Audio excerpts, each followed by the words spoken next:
What's up everyone, welcome to your 5th After Effects tutorial, and this is a continuation of tutorial number 4. I was running out of time, so as we are just picking off from the last one, I promise you guys I'm going to show you guys what these things are, these little dots, and I'm going to show you guys how to use the pen tool to create keyframes. What these little dots are right here is the motion of your path, your motion path. So if you want to change the curviness of this or how straight it is, you need to click these little handles and you can go ahead and drag them. Now these little handles act independently of one another, so you can go ahead and adjust the, I don't know what's called, straightness of your path by moving it in a circular motion, or you can adjust the curviness of your path by pulling it in or out.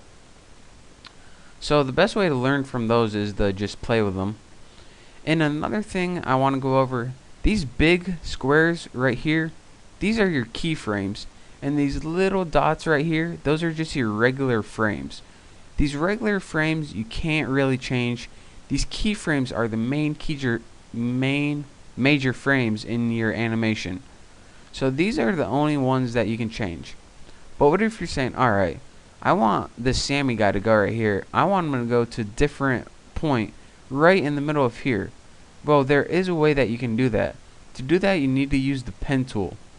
The pen tool is very useful in adding and subtracting keyframes.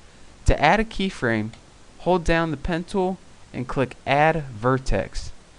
Now, as you can see, your cursor now changed to a little pen tip with a plus over it. Anytime you hover over the motion path and click, it automatically creates a keyframe. And from here, you can go back to your selection tool and move this keyframe just like you could any other keyframe. And of course, to delete that keyframe, well, let me show you guys what this does real quick. Remember that we had Sammy just going in a big kind of hump before? Now we have 4 keyframes. He's surfing, looks like he's riding the wave or something. So that's how we can create additional keyframes on our motion line. Now if we want to subtract that keyframe or delete any keyframe, we just hover over the keyframe with the pen delete vertex tool and click a keyframe, and it deletes that entire keyframe. Now, as you can see, Sammy's kinda jumping a little hump right now.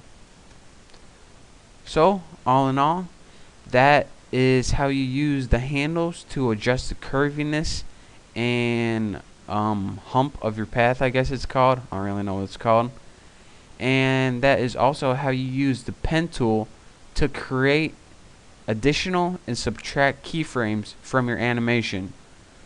So again, I hope you learned something. I hope you make sure you pay attention how to adjust the path of your animation, and also make sure you learn how to add and subtract keyframes. And once you learn that, you can move on to my next tutorial. So I hope you enjoyed watching, and I'll see you next time.